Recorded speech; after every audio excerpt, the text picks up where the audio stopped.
Baik, bismillahirrahmanirrahim. Assalamualaikum warahmatullahi wabarakatuh. Syukur alhamdulillah Allah melimpahkan rahmat, kesehatan, hidayah sehingga pada hari ini kita diberikan kesehatan, kekuatan untuk melakukan perkuliahan seperti biasanya. Saya yakin dan percaya ketika kita melakukan kegiatan, terutama di bulan suci Ramadan, maka kegiatan kita itu akan dilipat gandakan pahalanya, dan itu sudah dijanjikan oleh Tuhan Yang Maha Kuasa.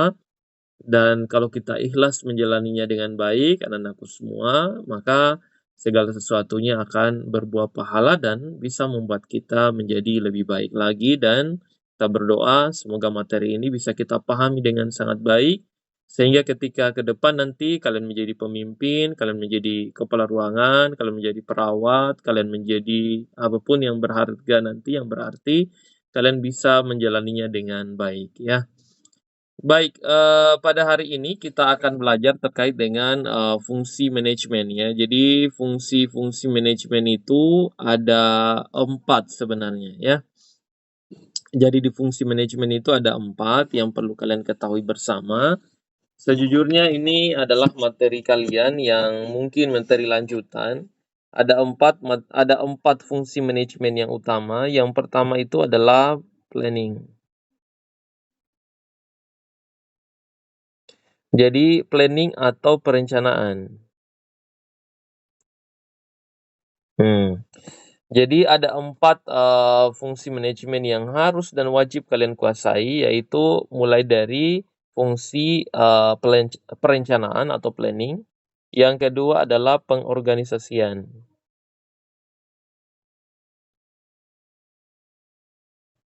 oke, atau organizing ya. Yang ketiga adalah, eee, actuating atau pengarahan. Kemudian yang keempat adalah, controlling atau pengawasan. Anandaku semua, ketika menjadi seorang pemimpin, 4 hal ini akan wajib kalian kuasai atau wajib kalian ketahui. Mulai dari apa? Perencanaan. Jadi fungsi-fungsi manajemen itu mulai dari mana? Mulai dari perencanaan. Perencanaan inilah yang akan kita pelajari pada hari ini. Jadi pahami dulu seperti itu bahwa dalam fungsi-fungsi manajemen minimal ada 4 hal yang akan kalian kuasai, ya mulai dari planning atau perencanaan, yang kedua pengorganisasian atau organizing, kemudian yang ketiga adalah actuating atau pengarahan, dan yang keempat adalah controlling atau pengawasan. Biasanya disebutnya itu adalah POWACH, disingkat dengan POWACH. Nah, apa itu P-nya? Planning, nih. Kemudian O-nya itu adalah organizing, nih. Dan A-nya itu adalah actuating. Nah, ini bisa kalian pahami dengan mudah nih. Dan C-nya itu adalah controlling. Jadi huruf awalnya itu yang diingat. Jadi POWACH. Nah, ingat, mudah kalian ingat itu. Planning, organizing, actuating, dan controlling. Nah, hari ini kita belajar ini, Anandaku, adalah planning atau perencanaan. Jadi seperti itu yang wajib kalian pahami dulu. Jadi 4 hal ini kadang ada yang menambahkan dengan E-nya, POACE. E-nya itu adalah evaluation. Tapi sebenarnya ini sudah termasuk dalam pengawasan juga ya. Jadi seperti itu. 4 hal ini adalah wajib kalian ketahui untuk memahami tentang fungsi manajemen. Fungsi-fungsi manajemen ya. Nah, sekarang kita perlu sebagai gambaran awal bahwa dalam fungsi manajemen itu, yang perlu kalian ingat bahwa perencanaan, kita masuk ke perencanaan anak-anakku semua. Jadi, apa sih yang kita lakukan di perencanaan? Kenapa harus ada perencanaan? Kalian untuk memulai aktivitas, meningkatkan IPK kalian menjadi 4,0, maka tidak mungkin langsung turun dari langit. maka butuh perencanaan. Apa saja perencanaan kalian? Ya mungkin perencanaannya adalah satu, ya bisa jadi adalah perencanaannya apa? Ya, bagaimana menyusun time schedule belajar. Belajar. Kemudian yang kedua, memilih teman. Ada pengaruhnya nggak memilih teman? Ada. Hmm. Terus yang ketiga apa? Minta doa dari orang tua. Doa dan support. Nah, doa ini bisa juga terkait dengan support ekonomi atau biaya kuliah. Iya kan? Nah, ini ternyata akan membuat kalian menjadi sukses. Perencanaan tentang bagaimana time schedule belajarnya. Kalian belajar apakah dari setiap hari? Buatkan jadwalnya, time schedule-nya. Dari Senin, Selasa, Rabu, Kamis, Jumat, Sabtu, Minggu. Jadi saya akan belajar hanya Senin, Selasa, Rabu, dan Kamis. Jumatnya saya akan gunakan untuk istirahat. Apakah itu realistis? Realistis. Berarti 4 hari full kalian belajar. 4 hari full itu maksudnya adalah belajar berkuliah. Kuliahnya kalian maksimalkan dengan sangat baik. Ternyata hari ini ya ada yang belajar sampai hari Sabtu. Nah, itu investasi tambahannya, kredit poinnya, yaitu Jumat dan Sabtu. Artinya bertambah beban kalian. Itu apakah mampu meningkatkan nanti, prestasi belajar, yang akan dinilai dari IPK-nya tadi? Mampu tidak? Dia akan meningkatkan. Ya, kita akan ukur tentu adalah pada saat, keluar hasil IPK-nya. Itulah perencanaan. Memilih teman. Gimana dengan memilih teman? Ya, rencanakan untuk memilih teman yang di kelas itu aktif. Yang tidak pernah pergi, mencuri, tidak pernah pergi untuk apa misalnya, dugem, clubbing, apa tuh, yang tidak pernah memakai narkoba. Itu kita rencanakan. Bukan memanfaatkan teman, tetapi kita merencanakan untuk memilah teman yang kira-kira dengan berteman dengan dia, itu akan mampu meningkatkan prestasi kita. Coba dulu hayalkan, pikirkan dulu kalian ini dengan jujur, kebetulan ini bulan Ramadan. Siapa teman kalian sejauh ini? Pikirkan ini, nggak usah kalian jawab, pikirkan dalam pikiran kalian masing-masing. Siapa teman kalian saat ini, dan yang teman dari semua teman kalian tadi, yang bisa membawa kalian ke arah yang baik. Kalian menjadi rajin sholat dengan berdekatan sama dia. Saya berteman sama dia, justru saya lebih banyak merokok. Itu membawa ke hal negatif. Mohon maaf ya, jujur saja. Semakin banyak saya merokok kalau saya kenal sama dia.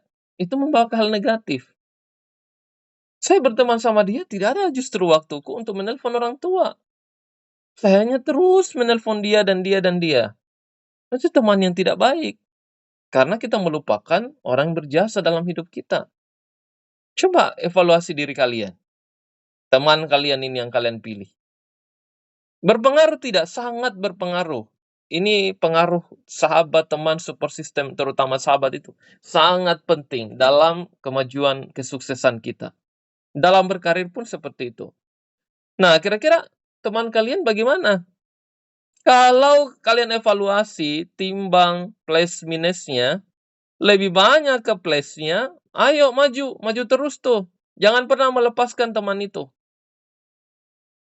Kan ada 3 karakter itu, anandaku semua yang perlu kalian ingat, ada 3 hal dalam kesuksesan hidup kita. Yang kira-kira 3 ini, usahakan 3 ini selalu ada dalam diri kalian. Dalam keseharian kalian. Apa yang pertama? Catat ini ya.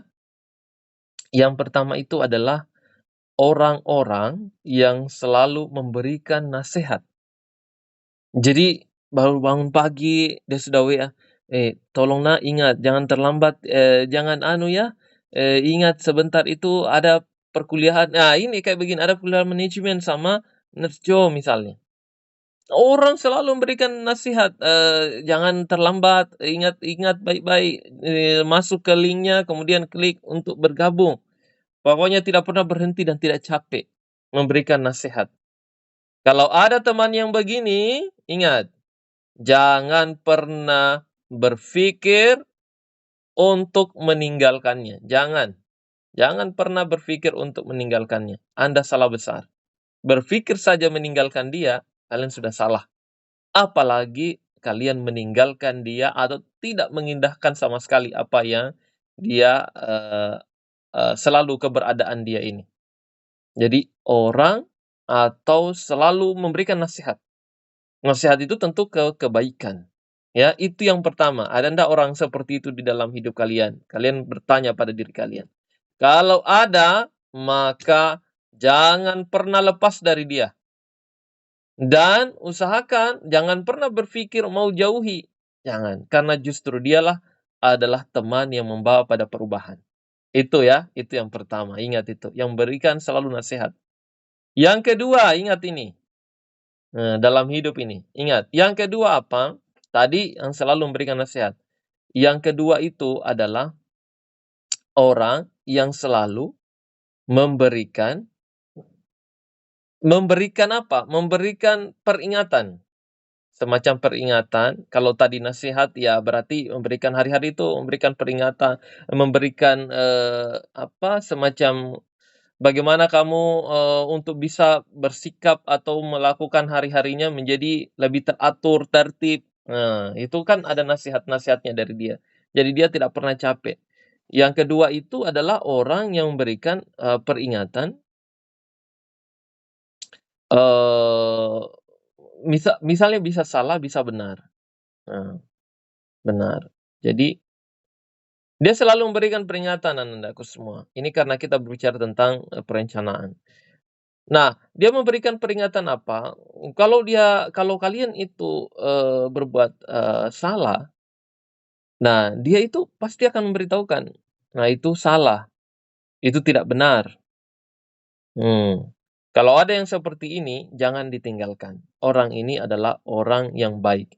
Dia memberikan peringatan untuk memberikan peluang. Nah, misalnya ada peluang beasiswa, nah itu, kayak begitu ya. Peluang, orang-orang selalu memberikan peluang. Jadi eee, ini orang yang selalu memberikan peluang. Peluang. Ada ndak orang yang itu seperti itu?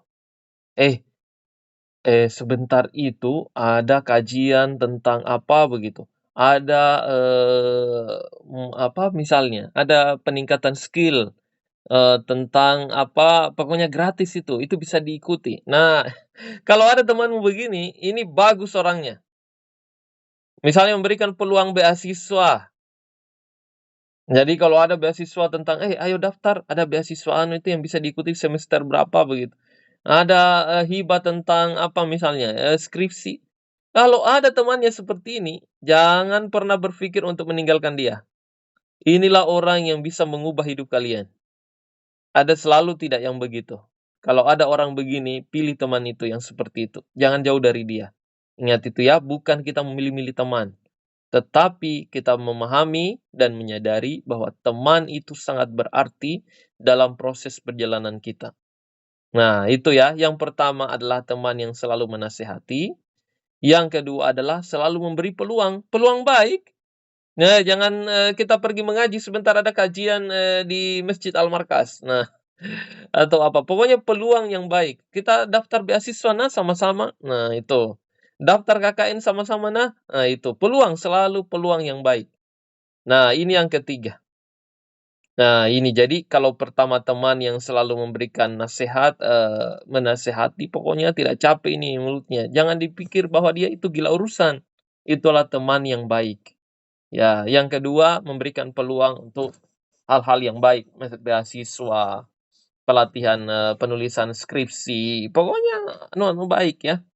Nah, yang ketiga yang tidak kalah penting dalam memilih teman, adalah orang yang selalu ada, jadi orang yang selalu ada dalam suka maupun duka. Nah, ada ndak orang seperti ini di teman kalian?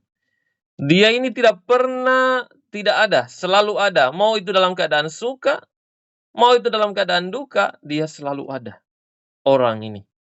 Kalau ada orang seperti itu, jangan jauh dari dia. Karena dia adalah orang yang selalu berada di sisi kita, di depan dan di belakang kita. Kalau ada yang begini, berarti orangnya baik dan bisa jadi, dia memberikan pengaruh yang baik pada kita. Ini ya. Jadi 3 hal ini kalau ada, tolong kalian dekati baik-baik, karena itu membawa pengaruh yang baik buat kalian dan sangat berpengaruh 85% dalam kehidupan kita. Selain pengaruh dari orang tua kita ya, karena dia dari lahir kita sudah dirawat, dibesarkan, tetapi pada akhirnya kita akan bergaul dengan orang lain, yaitu teman atau sahabat. Itulah memilih teman, jadi seperti itu. Ya, bisa kalian pahami semua ya. Jadi 3 peluang ini memberikan nasihat, memberikan peluang-peluang yang baik. Kalau ada di teman kalian, jangan jauhi. Dia orang yang sangat baik dan berarti dalam hidup. Selalu ada dalam suka maupun duka. Dia tidak dia tidak menutup-nutupi. Kalau kalian salah, dia akan katakan salah itu. Walaupun menyakitkan. Itu adalah berada dalam suka maupun duka. Jadi kalau kita dalam keadaan suka, selalu ada. Duka dia tidak pernah lari, ada selalu buat kita. Nah, itu. Berikutnya adalah, bagaimana kita merencanakan IPK kita bisa meningkat, tentu adalah minta doa dari orang tua. Nah, bagaimana hari-hari jangan-jangan di calling kalian itu, di telepon WA kalian, jangan lebih banyak teleponan dari someone yang kalian anggap spesial, yang justru melupakan orang tua. Ini adalah salah satu bentuk kedurhakaan. Ya, tolong dipahami semuanya, jangan sampai justru telepon dari orang tua yang justru minim, yang kita reject, kita batalkan, atau bahkan kita tidak menghubungi mereka. Itu bentuk kedurhakaan. Ya, jadi hari-hari jangan pernah lelah karena orang tua kita masih ada. Ketika dia sudah tidak ada, maka Anda mau menelpon 1000 kali, 2000 kali, tidak ada artinya sama sekali. Jadi ingat itu ya. Nah, berikutnya tentu adalah, ya laki ya, keberuntungan. Itu adalah kadang orang, aduh dia belajar terus, tapi IPK-nya biasa saja, nilainya B+. Nah, saya A+. Nah, bisa jadi adalah karena doa, bisa juga karena apa? Karena keberuntungan. Jadi masing-masing orang sudah ditakdirkan dengan rezeki dan perencanaannya masing-masing. Nah, sekarang kita back to, perencanaan dalam keperawatan ya. Jadi anak-anakku semua itu hanya perumpamaan saja, bagaimana kita memilih teman agar, merencanakan IPK kita bisa meningkat. Itu adalah fungsi perencanaan yang kita jalankan. Jadi mulai sekarang kita selalu merencanakan dengan baik. Apa itu perencanaan? Adalah proses yang sistematis. Nah, untuk menetapkan tujuan, mengidentifikasi sumber daya. Nah, ini saya garis bawah. Kemudian merumuskan strategi. Nah, atau langkah-langkah yang diperlukan untuk mencapai tujuan. Nah, itu. Jadi kira-kira perencanaan itu adalah ada proses yang secara bertahap atau secara berurut atau secara sistematis. Kira-kira saya menetapkan tujuan saya, kaitan tujuan tadi kan IPK-nya adalah meningkat 4,0, 3,9, 3,8. Itu adalah tujuan kita. Menetapkan sumber daya kita. Apa sumber daya? Sumber daya itu jangan hanya disempitkan manusianya. Kadang-kadang kita berpikir SDM. Salah kalau hanya SDM-nya, M-nya yang kalian lihat. Itu kan sumber daya manusia, berarti man-nya. Nah, iya kan? Padahal ada juga SDM yang lain, yaitu money. Terus apa lagi? Method. Itu sumber daya semua. Material. Semua itu adalah sumber daya. Jadi, kalian jangan menyempitkan hanya pada SDM. SDM kan lebih ke manusianya. Artinya kalau ada di rumah sakit, jadi ada ini rumah sakit, apa SDM-nya? Ya ada perawatnya, dokternya, itu SDM namanya. perawat. Itu kan. Itu SDM. Nah, terus yang mana maninya ya, dalam hal ini pembiayaan. Ya, anggarannya. Rumah sakit berarti ada anggarannya. Oke. Terus yang mana yang disebut dengan metodenya? Ya, berarti berkaitan dengan kebijakan.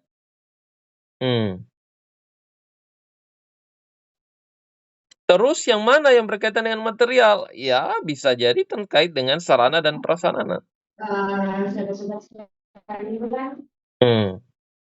Terkait dengan sarana dan prasarana atau sarpras. Jadi inilah yang disebut dengan sumber daya. Jadi di rumah sakit itu ada terkait dengan sumber daya. Dalam konteks keperawatan ya, nih. Jadi perencanaan itu melibatkan apa? Penyusunan rencana, ya, tindakan keperawatan yang terstruktur untuk memberikan pelayanan yang berkualitas. Kalau berkualitas itu berarti bermutu. Orang akan datang ke rumah sakit ini kalau berkualitas pelayanannya. Apa saja itu yang berkualitas menurut kalian? Bisa jadi kalian berpikir, keluarga aku saya bawa ke rumah sakit sana, saya suka pelayanannya. Itu. Apa yang kalian sukai? Kalau datang di sana, belum kita masuk di pintunya, senyum itu security-nya. Itu. Berarti adalah dari sisi pelayanannya, khususnya dalam performance, melayani. Apalagi berikutnya apa yang kamu suka di situ? Wah, di sana bagus sekali tuh fasilitasnya. Lengkap. Tidak ada tempat tidur yang rusak-rusak. Baru bersih sekali. Itu berkaitan dengan sarana dan prasarana yang memadai. Ya. Jadi anak-anakku semua, kita menyukai atau mampu berpikir berkualitas, kita sukai. Berarti ada yang kita pertimbangkan, value-nya, nilainya. Kira-kira apa? Dari sarananya yang lengkap, fasilitasnya, internetnya cepat sekali, dan seterusnya. Oke? Itulah yang disebut dengan sumber daya. Jadi, kalau di keperawatan, yang kita lakukan di situ adalah bagaimana menyusun perencanaan dalam rencana tindakan keperawatan. Nah, itu yang terstruktur untuk memberikan pelayanan yang berkualitas. Nah, bisa dipahami semuanya ya. Insya Allah semua bisa memahaminya dengan baik. Intinya dalam perencanaan itu adalah proses yang sistematis. Jadi di situ dulu. Untuk apa? Ada tujuan yang kita tetapkan. Sehingga karena ada tujuan yang kita tetapkan, maka kita identifikasi bagaimana kemampuan saya ini. Nah, kira-kira seperti itu. Identifikasi kemampuan. Apakah sudah mampu? Mampu dalam artian sumber daya yang kita miliki ini kita mampu maksimalkannya dengan baik. Jangan-jangan kalian ada motor, tapi motornya sama sekali tidak memberikan sumbangsi yang berarti. Malah lebih berkualitas yang tidak memiliki motor ke kampus ketimbang memiliki motor. Itu perlu dipertanyakan. Ya, kalau ada anandaku semua yang kira-kira kalau ke kampus manja, ada motornya, tapi sering terlambat, kemudian sering tidak ikut perkuliahan. Tapi ada orang yang tidak ada motornya, jalan kaki, tapi justru dialah yang memiliki prestasi yang lebih baik. Artinya apa? Kalian rugi. Perlu dipertanyakan itu, ya, sumber daya yang kalian gunakan, mampu kalian maksimalkan apa tidak? Ya, kalian amanah apa tidak? Ya, seperti itu kira-kira. Nah, seperti ini ya. Jadi, proses dalam fungsi manajemen itu bermula pada perencanaan. Oke. Berikutnya yang harus kalian pahami, apa sih tujuan dari perencanaan tadi? Apa tujuan dari perencanaan? Kenapa kita harus melakukan perencanaan? Tujuannya apa? Apa tujuannya? Biar apa? Apa tujuannya? Di sini poinnya ya. Apa tujuan dari perencanaan? Yang pertama itu meningkatkan kualitas pelayanan keperawatan. Kita menerapkan asuhan keperawatan yang baik, yang teratur, terarah, mulai dari asesmen, pengkajian, sampai pada evaluasi. Tentu ada tujuannya. Apa tujuannya? Meningkatkan kualitas keperawatan, pelayanan keperawatan. Biar apa? Biar maksimal itu askepnya. Pada saat lakukan tindakannya, ya sesuai. Pasiennya apa? Pasiennya puas. Kepuasannya dinilai dari indikator apa? Iya, dari tadinya dia nyeri menjadi tidak nyeri lagi. Dari tadinya dia masuk karena demam menjadi tidak demam. Itu kan ada indikator yang bisa kita ukur dan bisa kita nilai. Sehingga dengan perencanaan yang baik, perawat dapat memberikan asuhan keperawatan yang terarah dan efektif. Nah, ingat itu ya. Jadi, kalau tidak ada rencana tindakan kalian yang baik, maka tentu untuk melakukan suatu tindakan pada implementasi akan amburadul, akan tidak terarah dan tidak mampu diukur tindakan kita. Berikutnya apa? Mengoptimalkan sumber daya. Tadi. Manusianya, material, sarana dan prasarananya, penganggarannya secara efisien. Coba kalau kalian misalnya tidak memiliki perencanaan. Tidak ada perencanaannya. Masuk kuliah tidak ada perencanaan sama sekali. Sudah semester berapa ini? Semester 6. Tidak ada perencanaannya. Pokoknya jalani saja sampai selesai. Itu tidak memiliki perencanaan yang berarti. Nah, kalian mau apa sebenarnya? Kalian mau jadi perawat di mana? Di kampung, di Maluku. Perlu perencanaan. Di sana kan bukan hanya kalian perawat di Maluku, ya. Kan Andaku punya perencanaan. Oh, saya memiliki aspek holistik yang saya kuasai. Skill saya lebih baik, bukan karena kepedean, tapi karena sudah mengikuti pelatihan A, pelatihan B. Itu bentuk perencanaan semua. Sehingga kita memiliki value yang berbeda dibandingkan orang lain. Bukan juga membanding-bandingkan, tetapi orang itu kalau sudah sebut nama kita, itu orangnya. Itu ada value-nya berarti kita. Kalau kita sudah, ini siapa yang bocor ini? Baru gabung.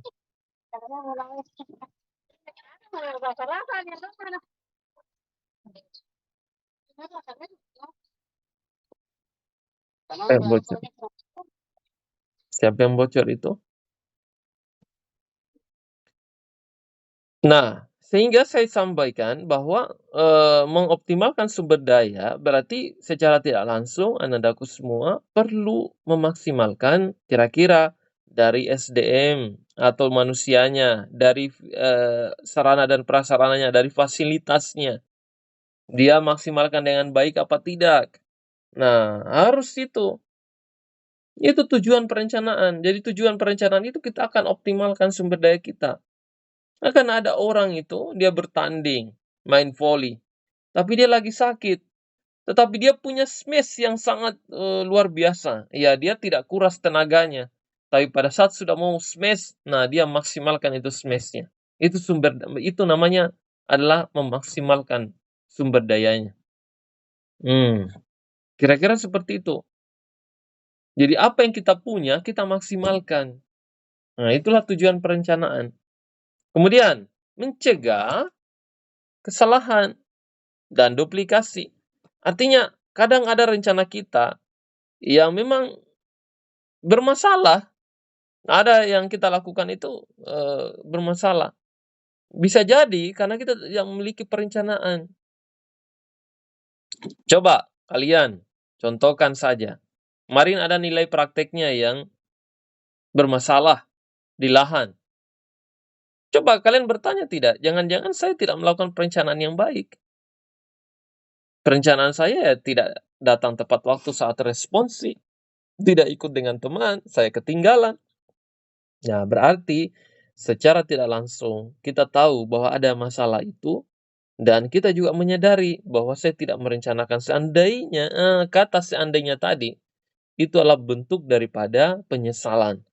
Karena kita mulai memahami dan menyadari bahwa saya seandainya ikut merencanakan dengan baik, di mana saya ikut dan, aktif berpartisipasi untuk responsi bersama teman saya, maka saya akan selesai tepat waktu. Sayangnya, saya tidak melakukannya, sehingga terjadilah nilai saya terhambat di lahan. Nah, berarti kita memahami seperti itu. Kemudian meningkatkan koordinasi tim. Nah, perencanaan itu memastikan semua anggota tim keperawatan bekerja secara terkoordinasi untuk mencapai tujuan. Jadi, dengan perencanaan yang baik, maka misalnya kita menerapkan keperawatan tim. Berarti keperawatan tim itu kalau ada 25 perawat dibagi menjadi 2. Berarti ada yang 12, tim A 12, tim B 12. Nah, perencanaan, kita butuhkan biar apa? Koordinasi antara 2 tim ini, A dengan B, itu terjalin dengan baik. Kemudian apa? Tidak ada yang disebut dengan ketelantaran pasien, baik itu di tim A maupun di tim B. Kenapa? Karena perawat A, perawat yang ada di sini, dan perawat yang ada di B, itu sudah punya tugas masing-masing. Bagaimana mengkoordinir semua pasien di ruangan A, di bilik A, dan bagaimana mengkoordinir ruangan pasien yang ada di bilik B. Nah, ini semua sudah ada tanggung jawabnya masing-masing. Ada 10 atau 12 perawat. Di sini 12 perawat. Nah, kira-kira kalau dengan perencanaan yang matang, ini akan terlaksana dengan baik. Begitupun yang di bagian B. Nah, kira-kira seperti itu. Itulah bentuk daripada tujuan perencanaan. Yang pertama adalah meningkatkan kualitas pelayanan keperawatan. Yang kedua, mengoptimalkan sumber daya. Dan yang ketiga adalah mencegah kesalahan atau duplikasi dan meningkatkan koordinasi tim. Itulah tujuan daripada perencanaan. Oke, berikutnya adalah langkah dalam proses perencanaan. Nah, ini.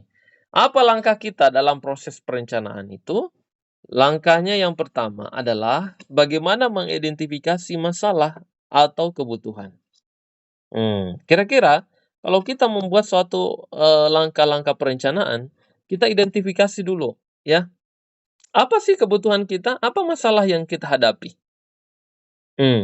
Apa kebutuhan kita? Dan apa masalah yang kita hadapi? Contoh, pasien dengan diabetes. Nah, apa membutuhkan apa? Edukasi. Ya, dia butuh edukasi. Baik tentang gula darahnya, tentang lukanya kalau ada lukanya, tentang apa lagi? Tentang makanannya, dietnya, banyak yang bisa kita edukasi bukan hanya tentang gula darah. Diet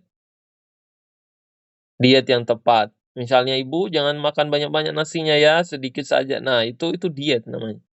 Terus apa lagi? Tentang gula darah, terus olahraga, pergerakan, mobilisasi. Banyak edukasi yang bisa kita berikan.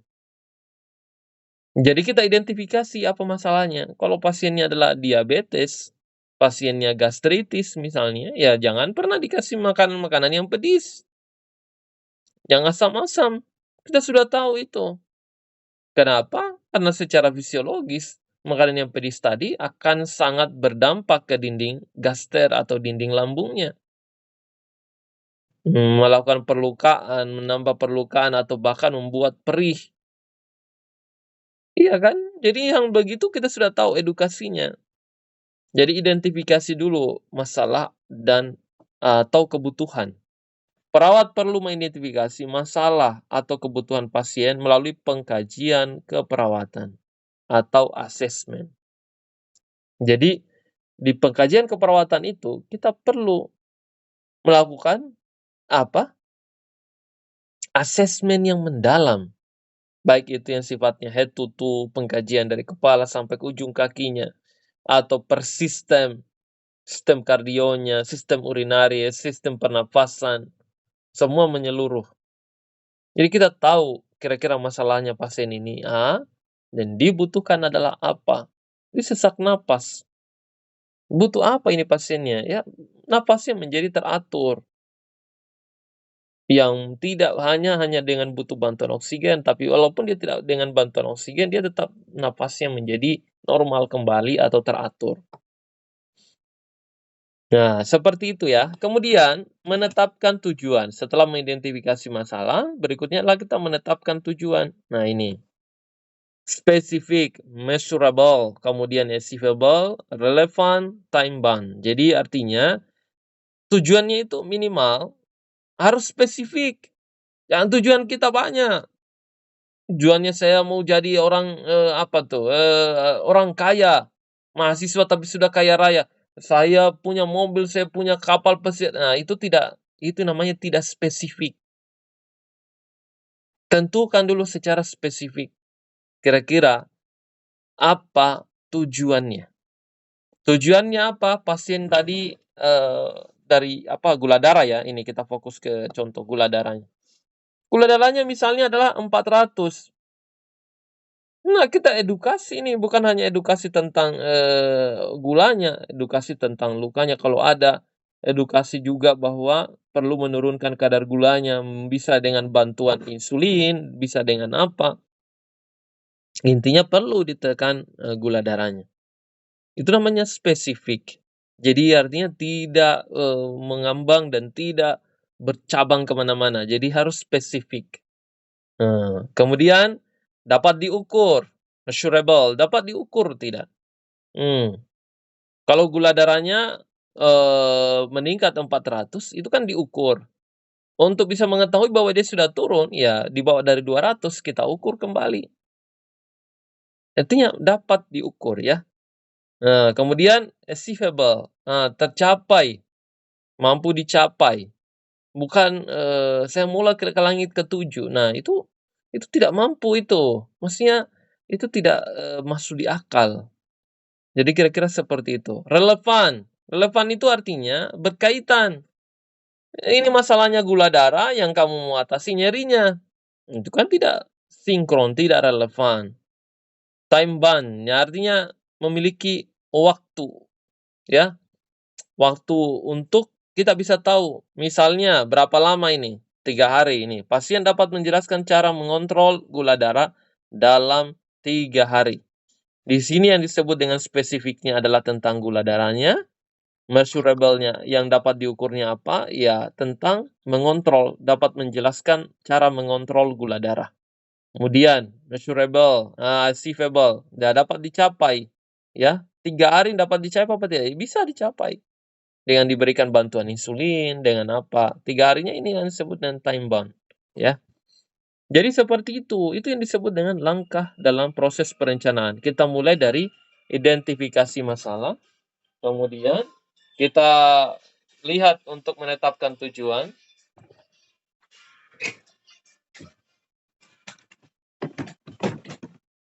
Kita menetapkan tujuan yang SMART tadi. Kemudian, apalagi tadi, bagaimana kita menjelaskan kepada pasien bahwa tujuan kita itu dapat dicapai dalam 3 hari, dia mampu menurunkan kadar gulanya. Nah, karena di sini fokus kita adalah pasien diabetes ya, ini tadi. Fokus kita adalah pasien diabetes. Jadi anak-anakku sekalian, begitulah cara dalam langkah proses perencanaan kita. Kita fokuskan di sini adalah perencanaan dalam asuhan keperawatan. Ini ya. Jadi perencanaan dalam proses perencanaan asuhan keperawatan. Kita mulai dari identifikasi masalah atau kebutuhan secara asesmen yang mendalam, pengkajian yang mendalam. Kemudian kita tetapkan tujuan kita.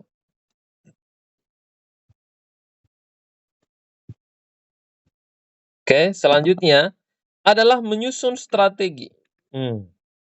Yang ketiga, kalau pertama tadi adalah mengidentifikasi masalah, menetapkan tujuan. Berikutnya adalah menyusun strategi. Ini harus kalian ingat, kalian harus catat. Jadi sehingga ketika di final nanti kalian bisa pahami dengan baik materinya. Menyusun strategi, apa rencana tindakan? Rencana tindakan harus detail. Misalnya, memberikan edukasi tentang diet diabetes. Nah ini, memberikan edukasi tentang diet diabetes. Diet diabetes itu kalau ada misalnya proses diet yang kalian ikuti, saya berlebih misalnya ada di antara kalian yang overweight, bahkan sudah, obesitas. Nah, dia rencanakan tentang diet, dalam 1 bulan ini full, puasa, puasanya ya dari jam 4 dia sahur, pas bukanya, bukan 1 baskom nasi yang dia makan, tapi hanya buah saja. Dia makan kembali lagi nanti pada saat sahur. Itu ada istilahnya puasa intermittent ya, jadi dia menekan karbonya. Jadi lebih banyak ke, sayur, buah, tetapi dia mampu mengganti daripada, kebutuhan karbohidratnya. Apakah itu salah? Ya itu tentu dibenarkan juga, tapi perlu pengawasan dari, ahli gizi atau yang memahami tentang, diet yang tepat. Jadi yang begitu yang disebut dengan perencanaan. Langkah prosesnya kayak begini, menyusun strateginya. Jadi apakah mungkin dia bisa menurunkan obesitasnya? Bisa, coba rencanakan dengan baik. Itu kan karena kebiasaannya saja. Kenapa orang tidak mampu taat untuk dietnya, makannya satu, bumbung besar itu satu, kalau dia pergi makan ya tambah nasi tak 3. Nah itu jangan pernah menyalahkan, nasinya, ya kita yang memiliki kebiasaan yang tidak baik, ya. Jadi yang pertama, apa yang akan dilakukan, jadi itu ya, apa yang akan dilakukan. Berikutnya adalah siapa yang bertanggung jawab, siapa yang bertanggung jawab di sini? Nah, tentu perawatnya ya, ahli gizinya, tim multidisiplin, bisa dokternya, ya. Diabetes ini kan adalah, penyakit ya, diagnosis medis yang tentu, untuk penanganannya butuh kolaborasi, dalam hal ini interprofessional collaboration, yang bukan hanya dari perawat, tapi ada ahli gizinya. Kalian pernah perhatikan itu ada, satu contoh ketika misalnya ada pasien itu dirawat di rumah sakit, pagi-pagi itu ada kelihatan pasien tertentu yang hanya dikasih bubur apa begitu, yang satu dikasih nasi yang padat. Nah, itu adalah ahli gizi yang tentukan tentang diet pasien. Itu ya yang harus kalian ingat. Jadi, kira-kira yang bertanggung jawab pada, proses perencanaan itu adalah, perawat, ahli gizi, bisa juga dokternya. Kemudian kapan dilakukan jadwal pelaksanaannya ini? Kapan ini rencana mau dilakukan? Jangan-jangan hanya tinggal omongan dan tinggal rencana. Tidak ada sama sekali ada tadi yang mau bilang bahwa dia menurunkan, misalnya ada temannya kalian mau menurunkan obesitasnya. Jangan hanya keinginan di awang-awang, hanya cita-cita, tapi tidak pernah direalisasikan. Jadi harus ada time schedule-nya, time bound tadi yang di awal. Kapan dilakukan? Jadwal pelaksanaannya bagaimana?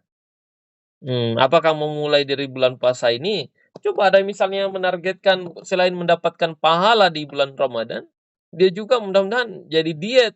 Ada orang begitu. Nah, ini nggak salah sih, menurut saya tidak salah. Waktunya juga untuk melakukan puasa. Jadi sambil berpuasa, ya sambil berdiet.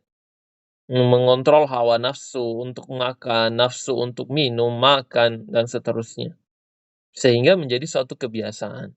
Ya, bisa turun berat badannya tidak? Ya, bisa saja. Yang penting, diatur pola makannya dengan baik. Bagaimana cara melakukannya? Metode pendekatan yang digunakan ya. Ya tentu kalau misalnya kayak tadi mau diet, obesitas, caranya ya seperti tadi, jam 4 bangun sahur, makannya ya jangan terlalu banyak karbonya, sedikit secukupnya saja, tetapi, dilaluinya, sepanjang hari tidak makan dan minum, sampai pada proses berbuka. Bukanya jangan langsung 2 baskom besar nasi, jangan, ya. Cukup buah dulu atau hal-hal tertentu yang bisa mengganjal perut dan diperbanyak minum. Nah, dan seterusnya, begitupun dilalui besoknya lagi, dengan hal yang sama. Saya percaya pasti akan bisa menurunkan berat badannya, ya. Kemudian, bagaimana mengidentifikasi sumber daya? Ini yang keempat, kalau tadi adalah menyusun rencana atau menyusun strategi atau rencana tindakan, berikutnya adalah mengidentifikasi sumber daya. Bagaimana mengidentifikasi sumber daya? Yang pertama adalah kira-kira sumber daya manusia, jumlah perawatnya berapa, tenaga medisnya, non-medis. Jadi, berapa jumlah perawatnya? Jangan-jangan tidak sebanding dengan tempat tidurnya. Tempat tidur pasien di situ ada 30 bed. Perawatnya hanya 2. Bisa dibandingkan itu, kira-kira ini KO ini perawatnya kalau hanya 2 orang di situ yang jaga. Sehingga butuh berapa perawat? Ya butuh banyak perawat, kurang lebih 25 orang kalau dengan 30 bed tadi. Karena bisa dibagi jadi 2 tim, 2 tim kecil, tim A dan tim B. Jadi seperti itu, ya. Jadi kalau ada rumah sakit yang kalian lihat misalnya bornya itu adalah, kan normalnya bor 65 sampai 85%. Anandaku semua. Jadi kalau ada rumah sakit yang kalian lihat, misalnya kayak rumah sakit, apa yang kalian sebut di pikiran kalian, rame, rumah sakit Unhas misalnya ya, rumah sakit Wahidin. Ramenya itu rumah sakit, sistem antrian orang. Ada keluarga yang mau berobat di situ, lama sekali baru bisa dapat antrian. Bukan karena tidak mau melayani, tetapi karena banyaknya pasien yang mau berobat ke situ. Berarti bisa dipastikan bornya itu bisa di atas 85 atau bisa 85. Kalau, bornya sampai 100 atau 95 nandaku, berarti bisa dipastikan itu rumah sakit sangat sibuk. Nggak ada duduknya ini perawatnya, sibuk betul. Kalau di bawah daripada 65, berarti rumah sakit itu bisa disebut sepi. Ada ndak rumah sakit begitu? Ada, banyak. Sepi karena apa? Bisa jadi karena kualitas pelayanannya tidak bagus, orang tidak mau ke situ. Apalagi tidak ada dokternya, apalagi, tidak bersih itu rumah sakit, apalagi tidak bagus kamarnya. Nah, pokoknya semua ceritanya itu muncul ketika tiba. Yang bagus-bagus kita up, "Ini bagus sekali, kok ini orang masuk senyum terus itu perawatnya." Nah, itu yang disebut dengan meningkatkan kualitas pelayanan, kalau perencanaan kita itu baik. Iya kan? Jadi kalau rumah sakitnya bornya di bawah 65 kayak tadi, berarti rumah sakitnya sepi, nggak ada yang pergi ke situ, bisa jadi karena kurang bagus pelayanan. Kemudian sumber daya manusia, materialnya, bagaimana alat kesehatannya, lengkap tidak alatnya? Tidak ada alatnya, itu dirujuk lagi ke rumah sakit A, ke rumah sakit B. Berarti bisa jadi kalau ketika orang berobat lagi, tidak ke situ lagi, karena dia sudah tahu bahwa alatnya, obatnya tidak lengkap semua. Alat bantu edukasi. Ada kasus di mana ada obat-obatan yang tidak lengkap, seperti kasus yang viral dulu, ada dokter yang influencer meninggal dalam perjalanan di tugasnya di daerah Sulawesi Barat ke Makassar. Nah, itu dirujuk harusnya kan bisa sampai, harusnya, tapi kita tidak boleh bilang seperti itu karena itu menjadi takdir Tuhan.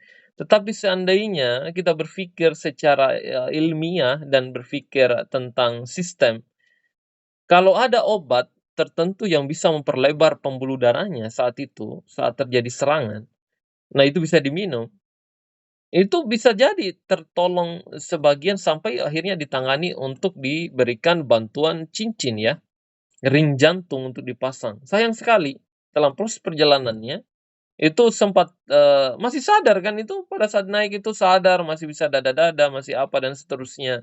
Nah, diserang, terdapat serangan sampai di daerah mana, itu sampai akhirnya tidak mampu lagi. Nah, seandainya dari sana sudah dikasih obat tertentu, yang sayang sekali obat itu tidak ada, obat melebarkan ini menurut pakar jantung saat itu ya, yang memberi sambutan, sayang sekali obat itu tidak ada di sana.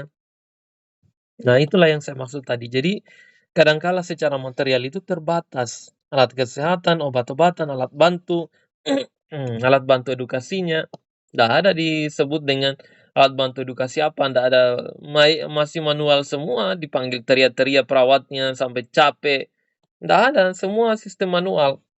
Nah, kayak tadi misalnya mengajar, kalian lihat di sini saya coret-coret, ini sudah mulai, bukan kita ini ya, tapi sudah mulai luar biasa kita coret-coret seperti ini, memberikan penegasan, Nah, ini saya investasi sumber daya, dengan Dengan apa misalnya, dengan, investasi untuk membeli salah satu alat yang cukup baik, yang memadai. Ketika saya mengajar, saya langsung maksimal saya memberikan pengajaran kepada kalian. Ini kan perencanaan, biar anandaku bisa memahaminya dengan baik. Nah, ini bentuk yang disebut dengan material. Kita menyediakan dengan sebaik-baiknya, agar memberikan kepuasan kepada pelanggan. Jadi ketika mengajar, semua bisa maksimal dengan baik. Kemudian finansial, anggaran. Nah, jangan anggarannya sedikit. Maunya berkualitas, tapi anggarannya sedikit. Mau makan enak-enak, nah itu kalau mau bukber. Nah, mungkin sudah ada ajakan kalian ini untuk bukber, ada yang di pantai, ada yang di ini. Jangan sampai kalian hanya fokus ke bukbernya sampai lupa sholat maghribnya ya. Ingat itu, harus sholat maghrib. Jangan sampai hilang waktunya hanya untuk menatap senja yang terbang, yang terbenam di sana, tetapi kalian langsung lupa sholat maghribnya. Jadi, anggarannya bagaimana? Mau makan enak-enak, tetapi buka enak-enak, tetapi tidak memiliki anggaran yang cukup. Ya, kita tinggal menghayal saja kalau kayak begitu. Jadi, perlu anggaran finansial yang memadai, yang mencukupi untuk membangun suatu perencanaan dalam perawatan yang baik, ya. Oke, saya kira ini untuk bagian daripada langkah-langkah dalam proses perencanaan. Nah, berikutnya yang terakhir adalah menyusun jadwal. Jadi, kita sudah memahami ada mengidentifikasi masalah, menetapkan tujuan, kemudian ini menyusun strategi atau rencana tindakan, mengidentifikasi sumber daya, kemudian adalah menyusun jadwal. Nah, bagaimana menyusun jadwal? Ya, buat timeline ya, buatkan timeline. Misalnya setelah diberikan tindakan selama 1 kali 24 jam, berarti 1 hari itu ya, maka akan mampu meningkatkan, batuk efektifnya yang tadinya dia, kesulitan mengeluarkan ketika dia batuk tidak keluar dahaknya misalnya. Nah, kita lakukan fisioterapi dada. Nah, itu kan bagian daripada langkah dalam perencanaan menyusun, menetapkan, jadwal atau menyusun jadwal. Buat timeline atau jadwal pelaksanaan rencana. Ya, buatkan edukasi. Nah, contohnya edukasi dilakukan setiap hari selama 30 menit, selama 30 hari. Jadi artinya edukasinya untuk apa tadi itu ya, gula darah kalau tidak salah tadi ya, diabetes, gula darahnya meningkat. Jadi buatkan timeline jadwal pelaksanaan rencana. Edukasinya dilakukan setiap hari, selama 30 menit dalam 3 hari. Nah ini saya kaitkan dengan risetnya kalian. Kadangkala ada yang memiliki, masalah di riset, di penelitiannya. Saya tanya ini, biasa pertanyaan saya seperti ini, "Dek, kita mau meneliti tentang apa?" Cyberbullying. Bagaimana anak-anak remaja saling membuli, atau anak, sekolah. Nah, sekarang kamu akan melakukan apa? Saya akan memutarkan video, Ners. Video ini saya buat dari hasil modifikasi pada penelitian sebelumnya tentang edukasi bagaimana memberikan pemahaman ke remaja tadi bahwa bully itu tidak baik, dan seterusnya. Pokoknya ada aturannya, dan seterusnya, dia buatkan videonya. Nah, sekarang itu berapa lama dilakukan penelitiannya? Insya Allah itu 1 hari selesai, Ners. Nah, ini kan salah. Mana ada penelitian itu hanya 1 hari. Ingat itu ya, nggak ada skripsi itu hanya 1 hari. Minimal itu 30 hari. Dihitung dari mulai kalian ujian proposal, menyusun kuesionernya, perbaikannya, mengambil data awalnya, semua itu minimal 1 bulan. Jadi jawaban kalian salah kalau hanya bilang hanya 1 minggu. Minimal 1 bulan. Makanya dikasih itu waktu. Gak pernah ada di waktu di situ hanya sekitar 2 minggu, nggak ada. Pasti 1 bulan minimal. Ini salah satu realisasinya kayak begini. Ini mau lakukan edukasi tentang cyberbullying. Bullying, itu berapa lama video itu diputarkan ke mereka? Ini harus jelas secara tuntas. Bahwa ini akan diputarkan video ini selama 30 menit. Nah, oke. 30 menit. Setelah 30 menit, saya akan berikan, kuesioner. Nah, oke. Isian yang akan diisi oleh peserta tentang pemahaman mereka tentang cyberbullying. Nah, setelah itu, apa lagi? Saya akan berikan lagi, tindakannya. Itu kan 2 kali melakukan tindakan cyberbullying. Kayak begitu, itu namanya terinci. Selama berapa lama ini mau dilakukan ini? Insya Allah akan dilakukan selama 5 kali. Dalam 5 hari. Iya kan? 5 kali dalam 5 hari. Berarti dalam 1 hari itu 1 kali. Itu baru jelas. Jadi rencana tindakan kalian ke riset kalian itu harus jelas. Mau lakukan apa? Meneliti tentang hubungan pengetahuan dengan, pengetahuan tentang diet dengan kadar gula darahnya. Nah, itu apanya mau ditahu di situ? Berapa lama mau ditahu itu, mau bagaimana caranya mau diteliti? Saya akan sebarkan kuesioner. Nah, itu harus jelas semua. Oke, menyusun jadwal sudah, kemudian evaluasi rencana. Apa rencananya? Rencana harus mencakup mekanisme evaluasi untuk memastikan tujuan tercapai. Nah, jadi rencana itu ada mekanisme evaluasi untuk memastikan tujuan kita tercapai. Misalnya, evaluasi pemahaman pasien tentang manajemen gula darah. Melalui apa? Feedback, tanya jawab. Bagaimana Pak?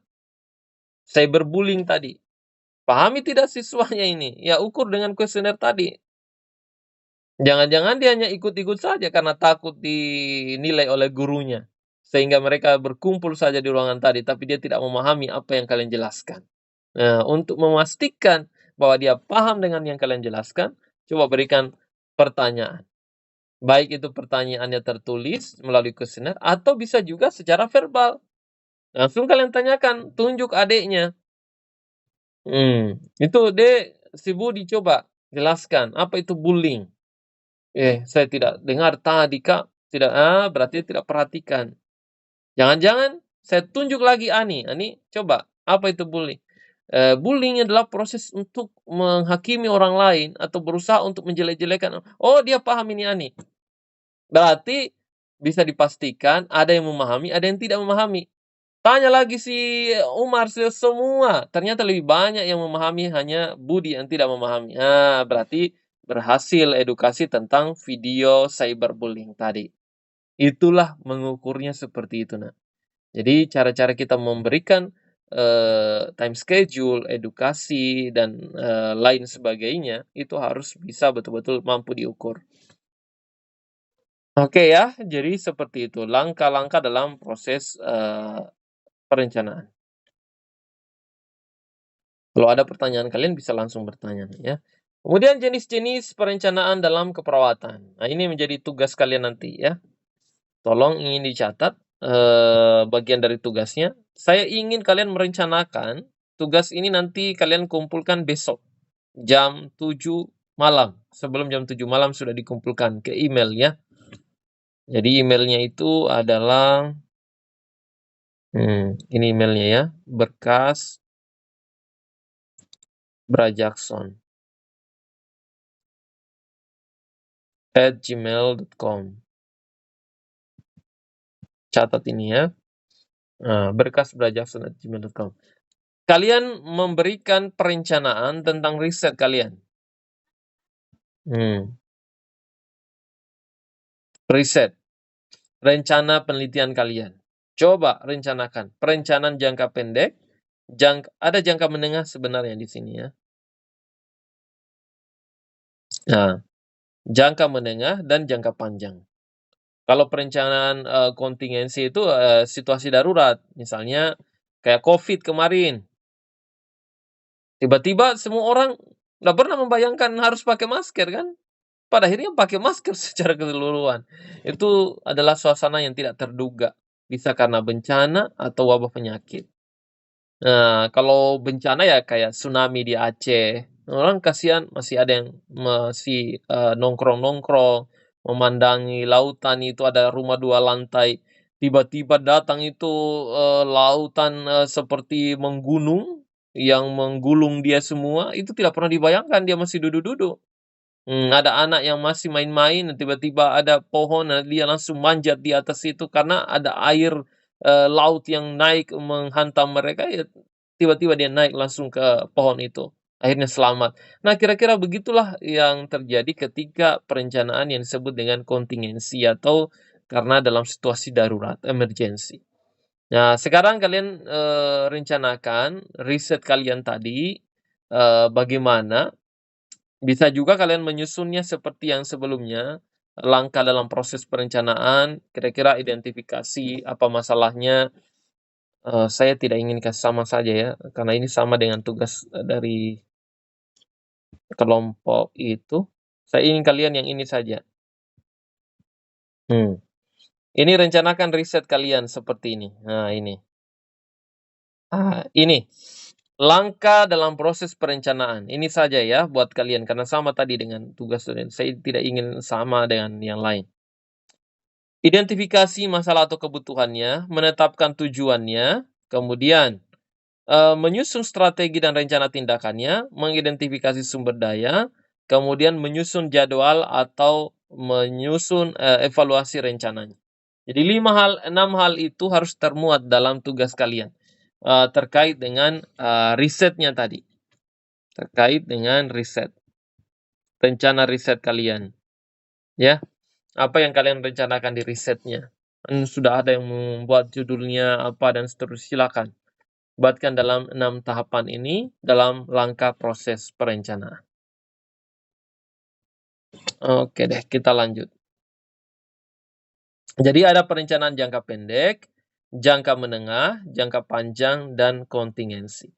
Kalau jangka pendek itu yang direncanakan dalam, keseharian, misalnya kayak tadi, rencana dibuat tujuan segera seperti rencana asuhan keperawatan harian. Misalnya, asuhan keperawatan hari ini, kita merencanakan injeksi bolus. Nah, itu kan harian, itu satu hari itu langsung, kita berikan injeksi bolus. Kemudian perencanaan jangka menengah berarti antara jangka pendek dengan jangka, panjang, biasanya bulanan. 2 bulan, 3 bulanan kita rencanakan.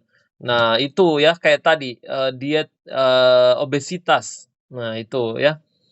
Berarti perencanaan kita bukan hanya 1 hari itu, orang langsung tiba-tiba hilang berat badannya jadi 15 kilo, Itu bukan dukun itu, jadi harus dengan perencanaan yang matang. Berarti bisa jadi itu bagian perencanaan jangka menengah. Ada juga perencanaan jangka panjang. Ya, rencana jangka panjang ini seperti program peningkatan kualitas pelayanan keperawatan di rumah sakit.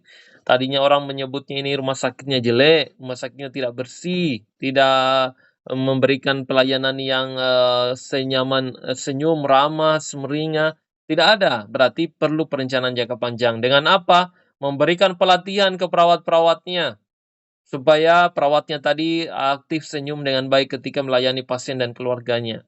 Pelatihan tentang service excellence. Nah, itu harus diberikan pelatihan. Sehingga nanti diukur jangka panjangnya setahun kemudian, kita sudah bisa melihat rumah sakit tadi maju, rumah sakit tadi menjadi rumah sakit favorit, dan seterusnya. Oke, berikutnya adalah penerapan fungsi perencanaan dalam praktek keperawatan. Perencanaan asuhan keperawatan. Yang pertama, bagaimana membuat rencana asuhan keperawatan atau nursing care plan berdasarkan diagnosis keperawatan. Contoh, rencana untuk pasien pasca operasi termasuk pemantauan tanda vital, manajemen nyeri, edukasi perawatan luka ya. Jadi itu adalah bentuk daripada perencanaan asuhan keperawatan.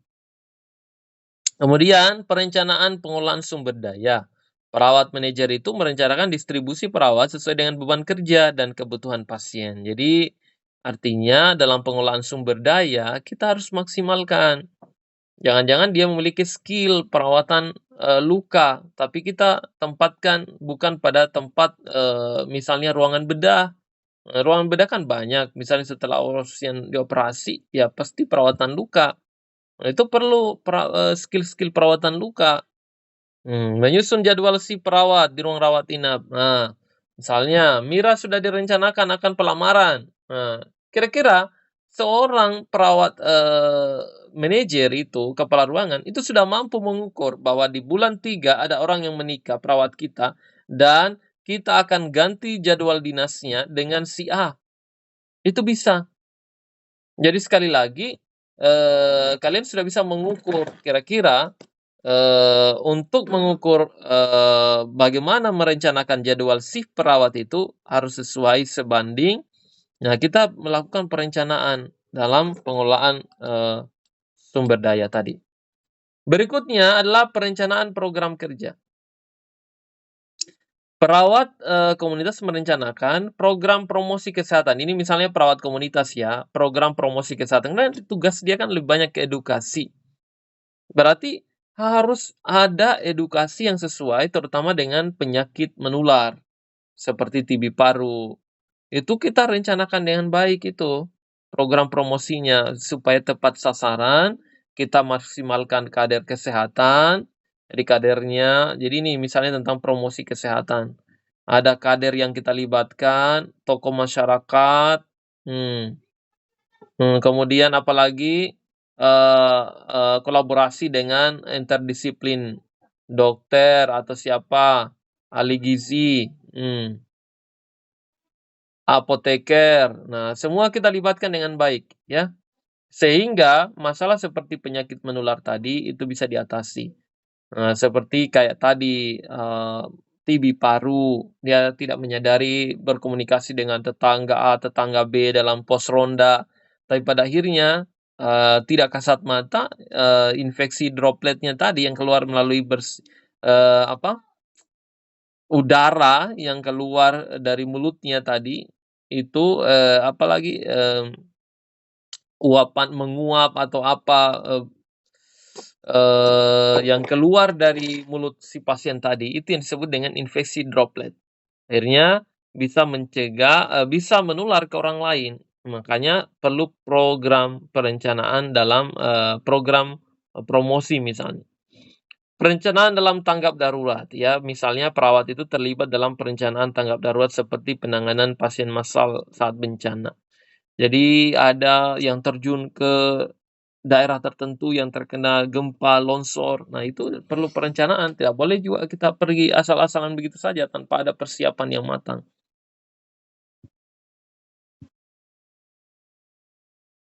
Nah, tantangan dalam perencanaan keperawatan.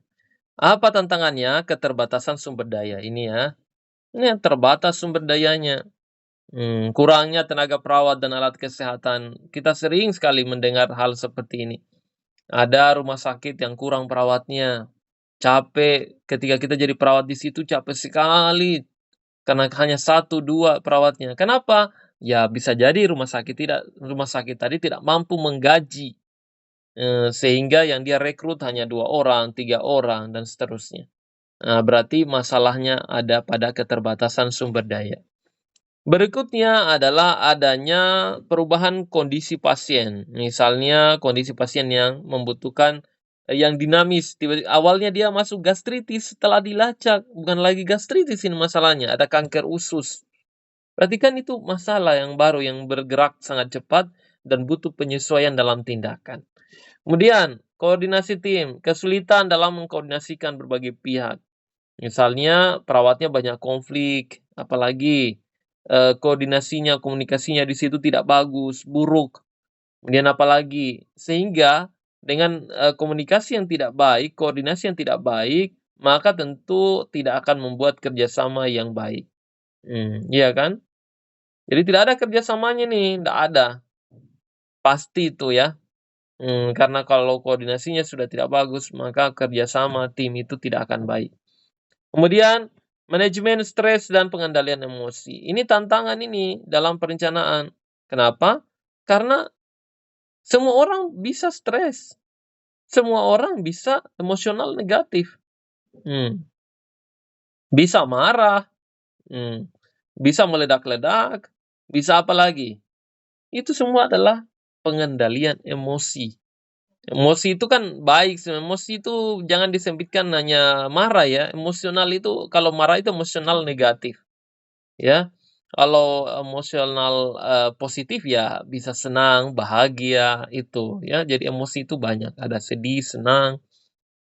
Berikutnya hindari stres. Nah, jadi hindari stres. Bagaimana cara menghindarinya? Ya kita rajin berolahraga, kemudian apalagi tidak memikirkan hal-hal yang kecil mampu merusak pikiran kita, ya baik kita hindari. Ada namanya strategi avoidance kalau di manajemen itu. Menghindar, nggak usah saya pikir, tidak apa-apa, tidak merusak diri saya, ya saya tidak peduli.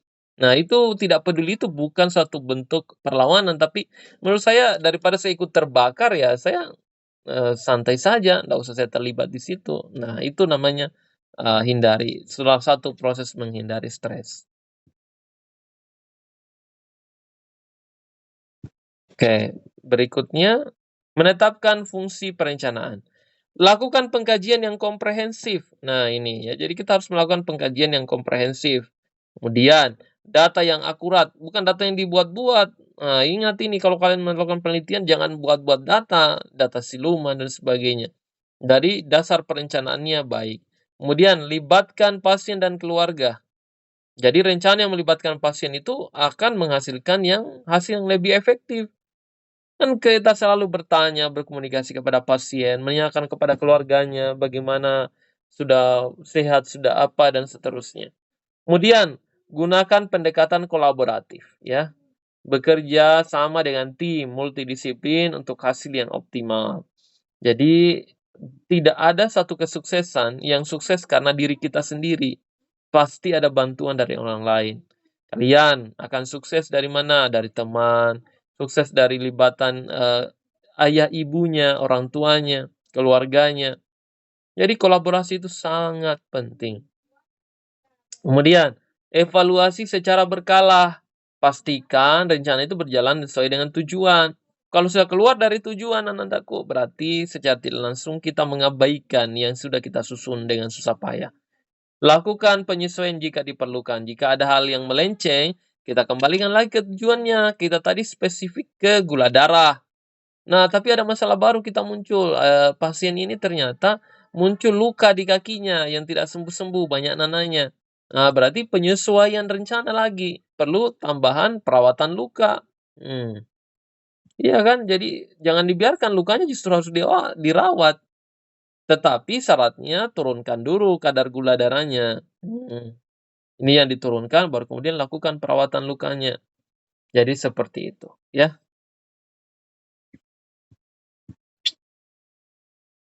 Nah, oke, saya kira cukup. Semoga sukses dan bahagia selalu. Saya kira dari saya cukup sekian. Kalau ada pertanyaan kalian, anandaku semua, kalian boleh langsung bertanya, ya.